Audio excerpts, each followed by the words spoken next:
शोभा take Singh में ईद उल फितर के रोज़ ईद की नमाज की अदायगी के बाद लोग अपने बिछड़ों के असाले सवाब के लिए कब्रिस्तानों का रुख करते हैं और वहां फातिहा ख्वानी के साथ साथ फूलों की पत्तियां भी इनकी कब्रों पर निशावर करके दिली सुकून महसूस करते हैं, जहां फानी से रुखसत होने वाले अपने बुजुर्गों अजीज़ो कारब की कब्रों पर हाजिरी देते हैं और उनकी तुरबत पर फूलों की पत्तियां और फातिहा ख्वानी करते हैं और अपने प्यारों के दर्जात की बुलंदगी के लिए खुसूसी दुआएं मांगते हैं। कब्रिस्तान में आने वालों ने दिन न्यूज़ से बातचीत करते हुए कहा कि आज हमारे प्यारे हमारे साथ नहीं, इनकी याद को ताज़ा करने और इनके साले सवाब के लिए दुआएं मांगने कब्रिस्तान में आते हैं। का दिन है तो अपने प्यारों को, अपने अजीज़ों को याद रखना चाहिए।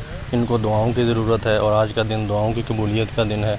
हमें चाहिए कि इस दिन इनके लिए दुआ करें, हाज़री दें इनके पास। तो ये बल्कि हम सबको करना चाहिए। तो इस खुशी के मौके पर इनको याद रखना चाहिए।